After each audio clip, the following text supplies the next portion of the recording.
Әсіресе әйел кісілер, қыз балалар жазып жатады маған. Ұста, соны айтсаңыз дейді. Ана бір неміз айтқан едік бір. Жігіттер өздеріне қарап алмайды, жүгіре алмайды, ажимене жасай алмайды деген ғой, турникке тартып алмайды деп. Соны білесіздер ме? Әйелдердің, қыз балалардың ішінде хит болды осы мәселе. Әлі күнге шейін соны ұста, соны тағы да көп айтыңызшы дейді. Мен біліп тұрмын да, жаңа күйеу торымыз ғой, значит. Қарны шығып кеткен, өзіне қарамайды, фигура баяғыда кетіп қалған. Аузында насыбай, ауыз сасып кеткен, денесі сасып кеткен да, оны түсінесіз ба? Соны әйел кісілер маған жазады. Жеркенем күйеуімнен дейді. Ана торымыз ұқпайды да ол нәрсені. Намаз оқыдың ба, тастасайшы барлық нәрсені. Субханалла. Бірақ ол не істемей жатыр, нәпсіге ұнайды ғой. Жоқ дейді, мұсылман адам жан-жақты болу керек дейді. Субхана, қалай жан-жақты болу керек? Намазды оқып жүрген, нашаны да шегіп жүру керек екен да, мұсылман адам дейді, жан-жақты, заманауи мұсылман болу керек дейді. Қой, ондай пәтуа айтпа. Қой, шариғат қияметке шейін мөр басылып қойды. Сен пәтуа айтпа олай. Мұсылман адам жан-жақты болу керек деген ондай мағынада емес. Мұсылман жан-жақты болу керек деген білімді бол, ақылды бол, кәсіпкер бол, спортсмен бол. Жан-жақты деген сондай мағынада. Мәдениетті бол, заманауи ғылымдарды меңгеріп ал, компьютерді үйреніп ал, бүткіл нәрсені біліп ал деген мағынада. Ол нәрсені екінші жағына тұрлап алғанда, мұсылман адам жан-жақты болу керек дейді.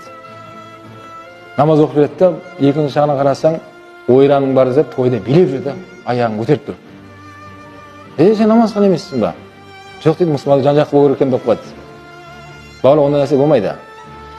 Біліп қойыңыздар, біз намаз оқып жүріп, және қылмыс жасап жүрсек, ертең қияметте нәпсін жеңе алмаған ана қылмыскерлер ұятсыздар бар ғой. Ғалымдар айтқан, солар сені премьер қылады алаңға дейді. Алла, мен мынаны көрдім да, сонымен жарайды, рұқсат екен ғой деп ойладым, мен қайдан білейін, мынаны сұра деп айтады дейді. Саған керек па сондай проблема? Алланың алдында сені сатады солар, жаңа ұятсыздар. Мен мына қажыны көрдім, қажылыққа барып келді да, арағы бар тойда билеп жүрді ма кісі дейді. Мен қайдан білейін оны, қажылар билеп жүргеннен кейін нормально деп ойладым ғой оны. Дұрыс екен ойладым ғой деп пәтуаны шығарып алады адамдар. Соның ғалымдар айтады, сол сені дейді. Ертең пасықтарға саған керек бар дейді, Алланың алдында басыңыз сүмірейіп, соған жауап бересің сен дейді. Сол үшін біздің ешқандай хаққымыз жоқ. Намазды бастадың ба, енді қағидаттардың бәрін орындап, соған лайықты жүруге міндеттісің сен. Мынау Жәләлдин Руми деген ғалым айтады, қандай болсаң өзің, жан дүниең, адамдарға солай көрініп жүр дейді.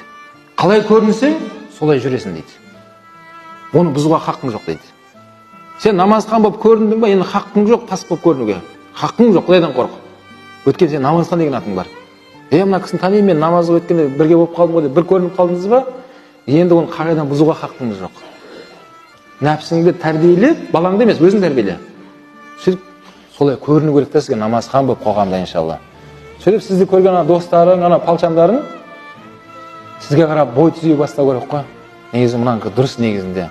Мойында көрек қой, жігіттерді өздері жеке сөйлеседі ғой сен көрген кезде. Ашығын айтайын, ауылға барған кезде баяғы класстар бәрін жинап аламын мен.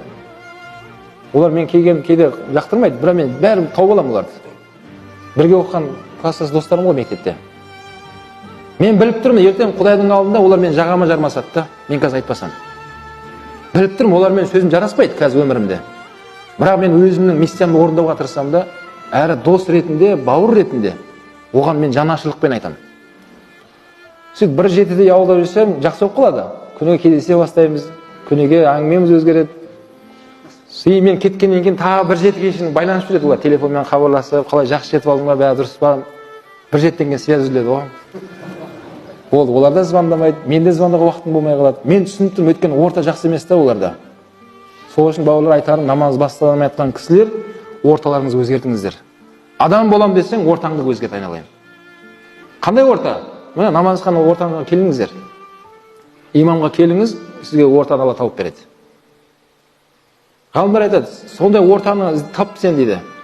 Сол араласып жатқан достардың ішінде болашақта балам осы сияқты болған қалайсың ба деп саған сұрақ қойса, сен ойланбай жауап беруің керек дейді. Мен балам мына имам сияқты болса екен шіркін. Мен балам мынау досым сияқты болсын десе, онда ол ортада жүру керек дейді. Құдай сақтасын да балам бұндай болудан. Онда ортадан кету керек дейді. Егер сол ортаға жауап бере алмасаң сен араласатын досыңа да, олар сен қайда тартады? Оларға намаз қызық емес. Онда ол ортадан кету керек дейді.